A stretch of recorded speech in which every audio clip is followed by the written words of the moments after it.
Bom, está na linha para conversar conosco José Alfredo Leon. Ele é advogado especialista em direito imobiliário e do consumidor. Porque está chegando o fim de ano e muita gente aluga uma casa para a temporada. É um grande sonho que pode virar um pesadelo. Doutor José Alfredo, bom dia. Bom dia, tudo bem? Como é que vai passando? Tudo bem, tudo tranquilo nesse feriado aí, bonito. Isso, bonito de sol, né? Isso. Bom pra temporada. E sonhando com a casa de veraneio. Sonhando com a casa de veraneio. O que a gente deve fazer para que o sonho não vire pesadelo? Tem alguns cuidados que a gente tem que tomar, tanto o inquilino, que é chamado locatário, quanto o locador, tá? O primeiro deles, vamos pôr, que é o inquilino, que é o nosso foco maior, ele tem que ter certeza do que ele vê, que ele verifique que a casa esteja em condições que ele pretende que esteja. Hoje em dia muita gente aluga pela internet.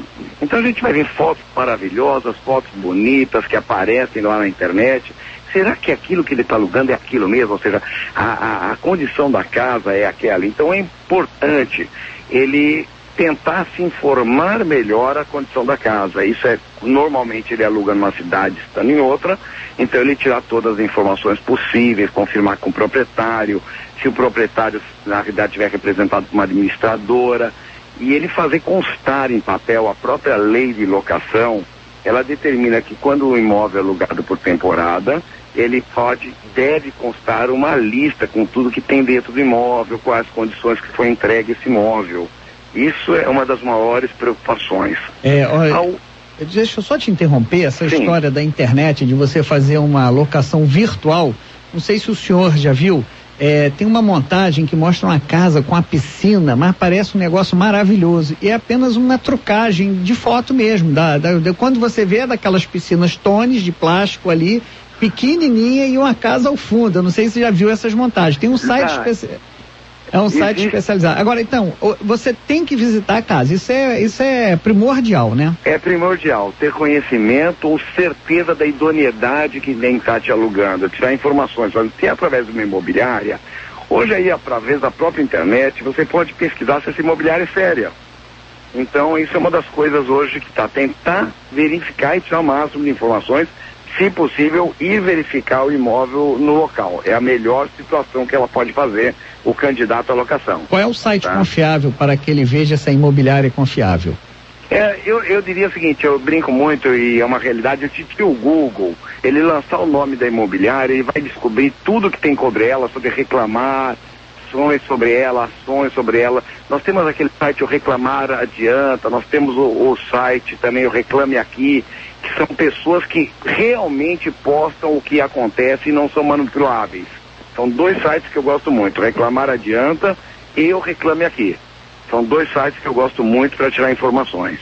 Doutor José, pois não, pode concluir, é Denise. Então, às vezes colocando essa coisa, você vai verificar se quem está alugando já teve outras reclamações.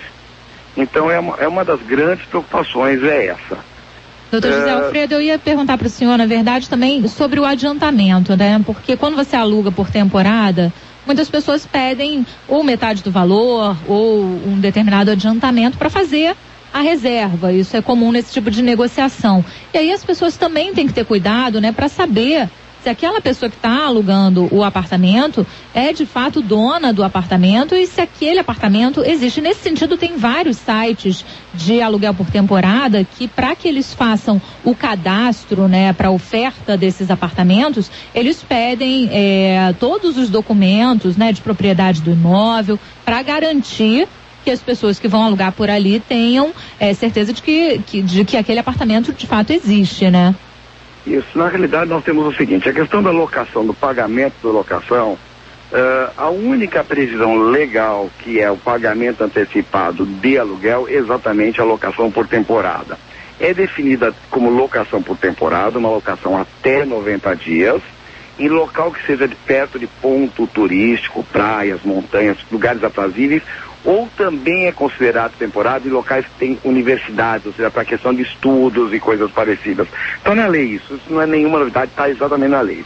Aí então, como é que realmente o proprietário se garante? Ele pede uma parte antecipada e outra normalmente na entrada. Por quê? Imagina que a pessoa, o locador, se for alguém de má intencionada, também tem isso, locatário mal intencionado, ele paga metade do aluguel, aí quando sai da casa fala, não vou mais pagar nada, não gostei, a torneira não era da cor que eu queria, ou coisa parecida. Então normalmente, e por isso a lei prevê o pagamento antecipado.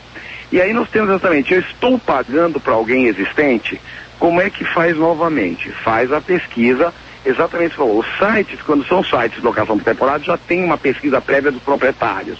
Mas quando for fazer o depósito, faça questão de pedir só número de conta e banco. Peça CPF, peça o CNPJ, se for administradora, pessoa jurídica, e faça uma pesquisa através.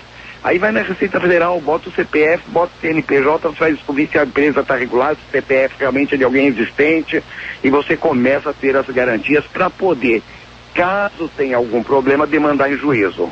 Agora, a questão é o futuro, não hoje, não no dia que você aluga. Quando a pessoa aluga uma casa, existe um limite de pessoas que ela pode levar para essa casa? Isso tem que ser estabelecido em contrato? Como é que é isso? É importante aí novamente para a proteção do proprietário, sim que ele limite. Imagina uma sala de 12 metros quadrados, um quarto, uma casinha pequena, que a pessoa leve 30 pessoas. É muito normal acontecer isso. 30 então, de dia. 30 de dia, fora o pessoal que chega pro churrasco à noite. À noite, Os que ficam por ali, né? Então é importante, sim. Tem uma coisa antagônica. É importante, sim, que conste no contrato limitação máxima de pessoas que possa estar usufruindo o imóvel. Mas eu vou te dizer uma coisa, é uma coisa de difícil constatação. Se o proprietário, ele for uma pessoa física, uma administradora na própria cidade, ele até pode ir lá verificar. Mas imagina um proprietário que é investidor, que tem imóveis para locação, é difícil ele controlar essa coisa. Ele deve pôr no contrato, sim. Se tiver possibilidade, deve verificar sim, mas é difícil o controle. Então nós temos aquilo que é o ideal e o que é a utopia, o que acaba sendo um sonho, que seria esse controle. Mas é extremamente importante a salvaguarda disso, ele colocar o proprietário as condições que entregou o imóvel, ele além da locação, ele normalmente vai pegar uma calção, ou um cheque, alguma coisa parecida, e acaso depois tenha danos no imóvel, vamos supor que tenham louças e quebraram 5, 6 pratos, ele pode se repor essa despesa. Então, a salvaguarda que ele faz é tão mais importante do que colocar o número de pessoas. E aí que eu falo, sempre bom o proprietário e o inquilino terem um contrato por escrito, com todas as regras que vai reger essa locação e o pós-locação. Tá certo, vale o escrito, né? Isso, é muito melhor do que, mas era só um fim de semana, não ia fazer um contrato de fim de semana. Faz. Porque esse fim de semana pode se transformar numa demanda judicial de alguns anos. Tá certo. Ou para o proprietário ou para o inquilino. Tá certo. Zé Alfredo, muito obrigado pela entrevista, um bom feriado para o senhor. Obrigado para vocês também, aí um bom descanso lá que segue no trabalho, peguem a praia e curtem o feriado. Até logo. Hein? Obrigado. Ouvimos aqui o advogado José Alfredo Lyon, ele que é especialista em direito imobiliário e do consumidor. Portanto, a dica dele, vai alugar? Seja proprietário, seja locatário, faz tudo por escrito, Denise. Com certeza.